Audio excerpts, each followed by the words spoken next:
Okay, so now let's go ahead and continue. We're going to get into some more lessons of spiritual psychology and discuss one of the primary programs running on the unconscious level of the mind, right? And that's the archetypal blueprint of fear. Because 1 second. Okay. All right. So, as I've stated in previous webinars, Akasha, or the Akashic plane, holds the blueprints of the material world, or matter in the form of antimatter. It's very much similar to kind of like a negative film strip. That's a good way to be able to think of it, right? The film strip contains an inverse image of the actual picture that gets projected. The same thing takes place as part of the manifested world, except it is our spirit, which can also be called light. Remember, I mentioned that spirit exists in the pure light realms, right? Before it's been diffused. So you have spirit, which is light and consciousness, and that streams down through the Akashic plane, projecting the image in reverse into the world of manifestation. This is why there's so much discussion around the reality being a simulation or a hologram, because essentially it is. That is exactly what it is. We do live in a hologram, right? The non-dual light realms, where your higher consciousness exists, that is technically true reality. And when I say true reality, I just mean that it doesn't mean this isn't real. A lot of people like to say like, oh, well, this isn't real, it doesn't matter, that sort of thing. That's not what I mean. I'm just trying to explain how the metaphysics behind the universe, right, actually is constructed, right? So non-dual light is where your true reality exists. This is where your true self exists. And our reality in universe is a projected reality, with spirit acting as the light source, and the Akashic plane containing the blueprint, or the film strip, which contains the entire story, movie, or drama of consciousness descending into matter and eventually ascending back into light, right? So that's why you hear, again, Akasha or ether or the void, right? And you hear things about like, this is the space where everything exists and nothing exists, right? You've heard sages talk about that, right? It's that great void. It is that potential of everything, right? When new things get birthed, when somebody creative comes up with a new idea, it's coming from here. They're tapping into and they're pulling something new out of here, right? Out of the potential of everything, because everything that could ever possibly exist exists within the Akasha, but it's just hasn't been streamed into existence yet, right? If you have 1 pound of matter that exists in the physical world, you have an equal and opposite 1 pound of antimatter that holds that object in place with the Akashic plane, right? So like if I'm holding up this glass of water here right now, there is an inverse image that is actually underneath this right now that you can't visually see, that's holding it in place within the Akasha. So Akasha exists everywhere, right? It's everywhere. We're just using this as a representation, but that's what holds this in place. This is what holds me in place. It holds you in place. This is how antimatter actually works, right? Similar to a film strip again. What's actually happening is a physical object is flickering with the light passing through the Akasha. It's flickering in and out of the physical, back and forth from Akasha and physical, right? Kind of like a film strip, or if you were watching a film right before, back in the day at the movie theater, and the light's passing through it, and it's same thing is happening actually in our material world. It's just happening so fast that you're experiencing it in a way that seems like it's completely solid, but that's actually what's taking place. And as you start to practice some of these SOLANCHA meditations, you'll begin to experience this, witnessing the flickering of objects in and out of Akasha yourself, right? So if I were to, again, enter a state of meditation and I'm looking at this glass, once I enter a certain state of awareness, I actually start to experience this cup. I can actually see it flickering a little bit. And I actually am able to consciously bring my attention and witness this flickering in and out of existence, right? So it's important to be able to understand the mechanics of how that works. And the more you understand some of these things and you get into the more advanced meditations, you start to understand how these metaphysical laws can be bent. And that is, or applied, let's say. And that's where you get into what real magic is and how to manifest and different things like that, because you understand the mechanics of these different things. And if you are able to develop your consciousness, your consciousness enough to be able to penetrate some of these things, then you can be able to work with these energies and actually impact the physical world, right? Magic is just simply the understanding of the metaphysical laws and being able to develop the awareness and skills necessary to be able to apply those laws to impact the physical world, right? That's really what's happening. Okay, so now I mentioned all of this because there's one primary blueprint that was encoded at the very beginning of creation within the Akashic plane. And that principle, that core, remember we talked about the unconscious mind, and it's like the OS and these things are encoded. So when during the beginning of creation, there is this initial coding that takes place, right? So imagine God is encoding this, your higher self, they're putting all these different things into the OS, they're programming the experience, right?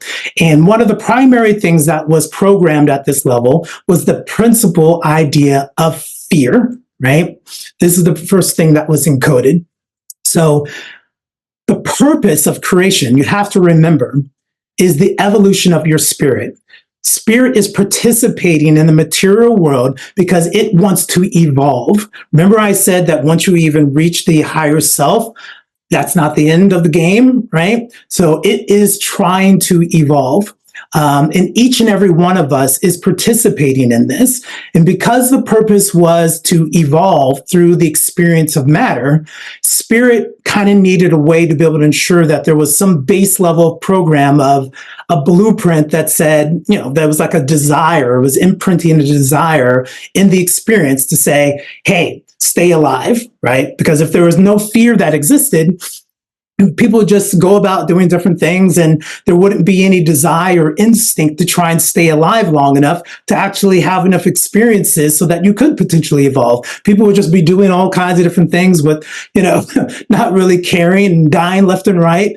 And it's not really the purpose of creation. The purpose is to be able to evolve, right? So this was created as the original primary concept in the archetype of fear, and fear of anything that could potentially harm us, to put our survival at risk, which then would impede our ability to be able to evolve and progress, right? This blueprint or program of fear is then stored within the collective and the personal unconscious aspect of mind, okay? So, like I mentioned before, it's a part of an operating system, and it's directly connected to the reptilian part of our brain in the form of that fight or flight, right? We talked a bit about this fear mechanism of survival and how it relates to the four elements of fire, air, water, and earth, right? Remember, we talked about that in part 3 of the Ascension series. I'm not going to cover that again, but if you haven't seen that and you want to learn more of the details about that, go back and watch the replay of part 3. We dive more deeply into that, but this is where that comes into play, right? Now, there's one other base level programming that's also here at this point, right? So we've got fear, and then there's another program that was imprinted in the very beginning of creation called love.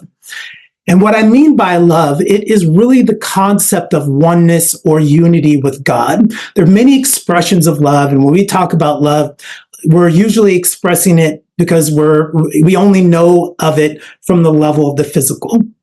And so when we think about it from the physical, even from there, when we love somebody, what do you want to be able to do? You want to be with that person. You want to combine your life with that person. And then even there's the physical expression of love, where the act of making love, right? And having actual sex with somebody and joining the two bodies together. So the original concept and idea behind it is unity. Right? So it is a program of oneness, or the seeking of oneness and unity back with God. And just like the core programming of fear, it is designed to, just like the core programming of fear is designed to help keep us alive, right? This core program of love is there to spark that desire and seeking of love, or the reunion with spirit, right? So you have these two different core pieces of programming, and there's much more that's there at the unconscious level, but this is those two primary ones and zeros that were operating at the very beginning that are impacting everything else. So one side of us is saying, stay alive, stay alive, stay alive. What do I need to be able to do to survive? Another one is seeking, like,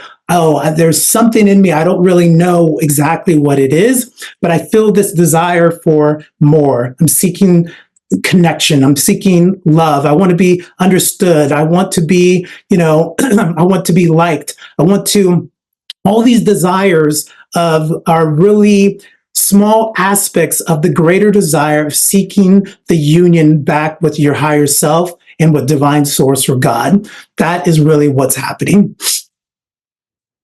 Okay. So here on the right, you will see another example of how the hologram actually works, right? At the top, you see that higher self, okay?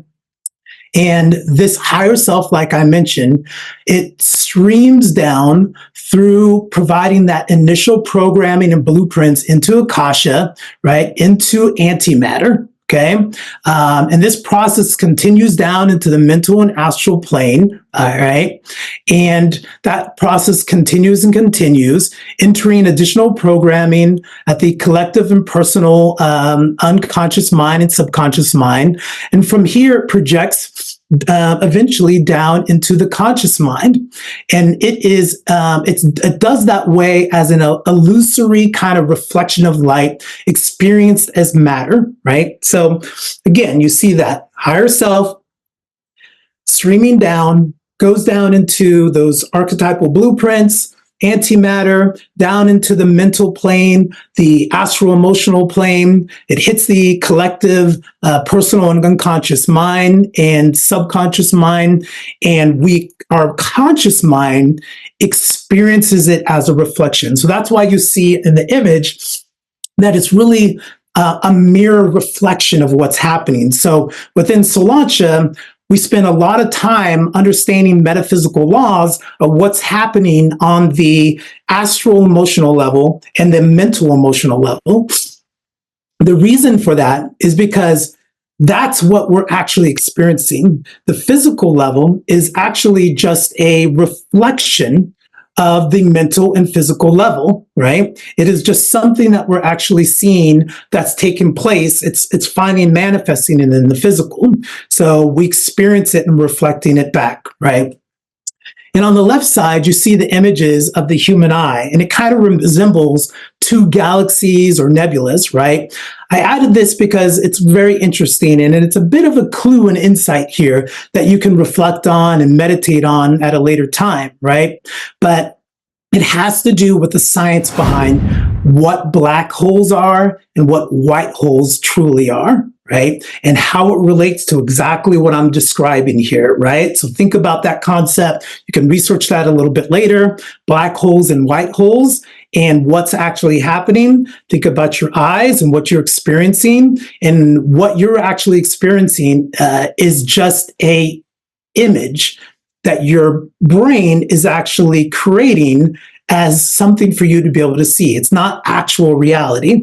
The way you see reality isn't the same way an eagle sees reality. It's not the same way your pet dog or cat sees reality. This just happens to be the unique way that we're experiencing it. So reality, or one closer to reality, is just the energy and light that exists in the metaphysical space, right? And then it's being reflected through your eyes, and you're experiencing it through the conscious mind as matter being reflected back, right? So again, that's something you can do a little bit of research on your own and look into, because it's quite fascinating and interesting.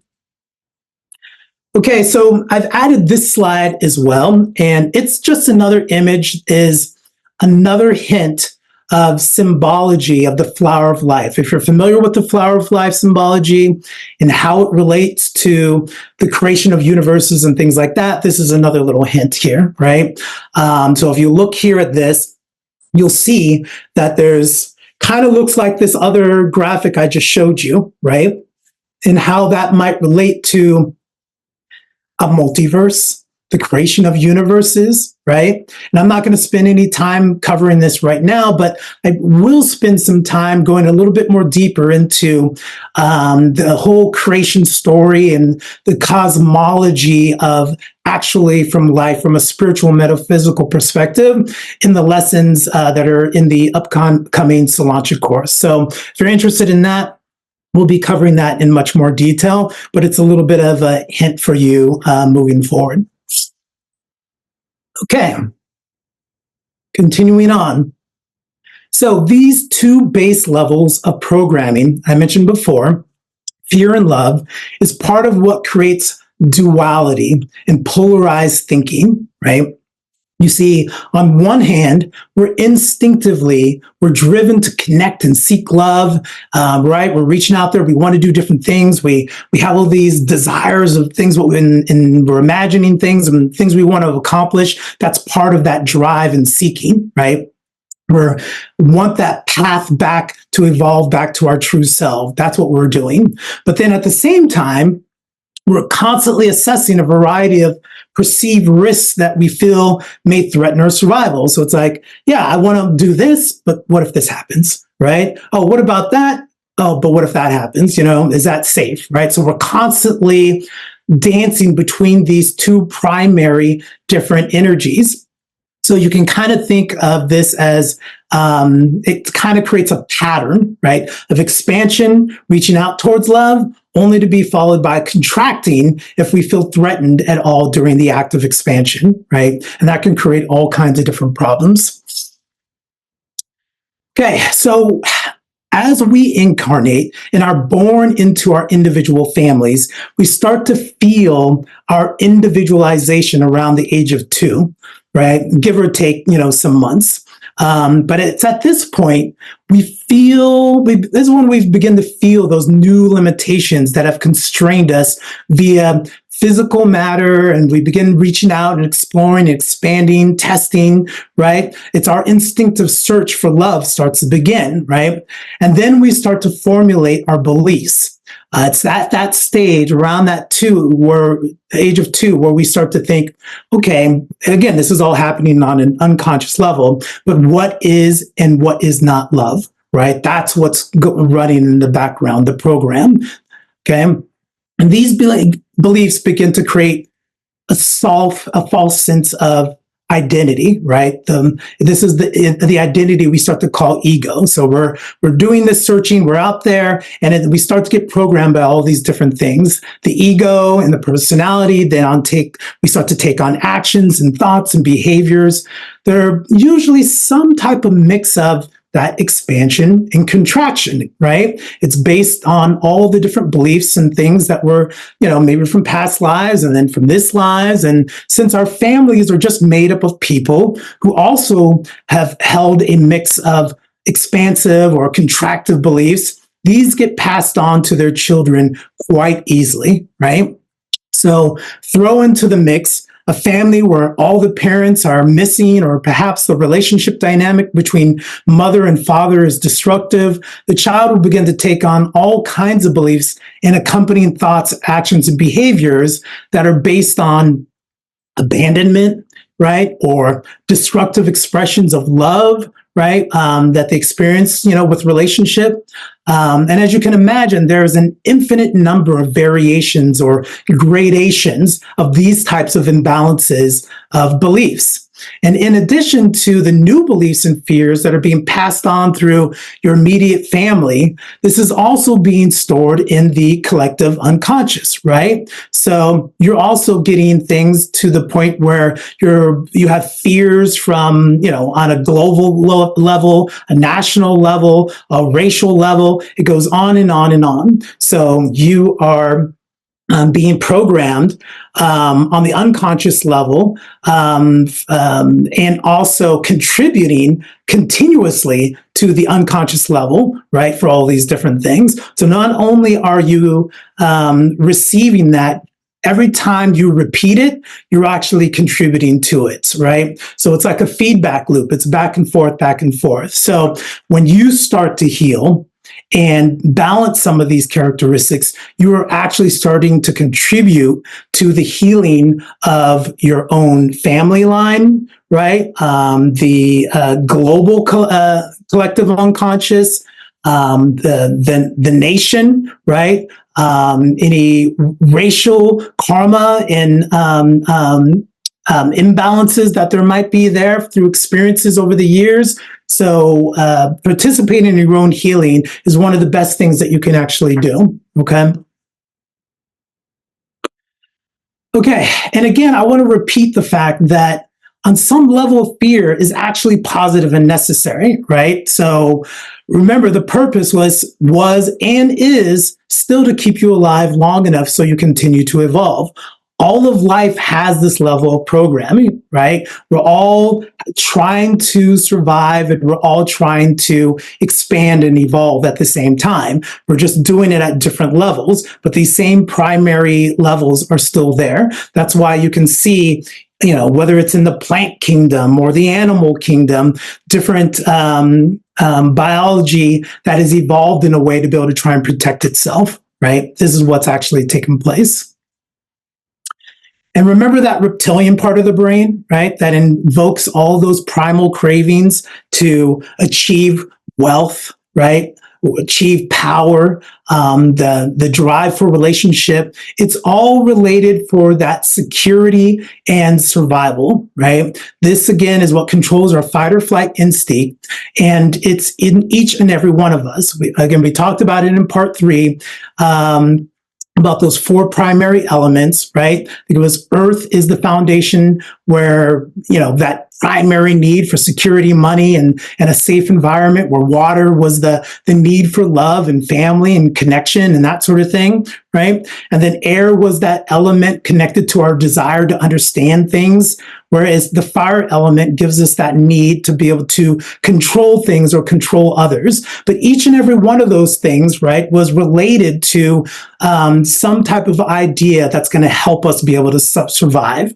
All those things we intuitively feel that, hey, if we do these things, I have more money, I have this, I have family, I have connection, that I have a better chance of survival, which means that I'll be able to evolve better. These are the programs that are running in the unconscious mind and that are expressed in that reptilian part of our brain. And it's only when our belief patterns are so imbalanced that we hand over too much power to the ego, which then, starts to almost entirely run our lives. And that's what leads to suffering and pain. So again, these things are needed. We just want it to be in balance. And this is why with SOLANCHA, it's built around creating this harmony and balance. That's the healing process. That's what we're looking to be able to accomplish, okay? All righty.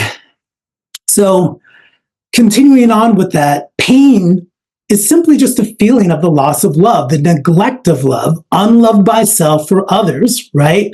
That unworthiness to be loved. And if you look beneath every feeling of anger, what do you find? You find some deep-seated, root of pain. That's actually what's happening, right? We see, them then search outside themselves for approval, looking for others to love us unconditionally. This is usually what's happening. So the people who are usually the most angry, are the ones who are going through some of the most pain. And what they're really looking for is unconditional love, right? And this ultimately is what plays a big part in shaping our personality or ego.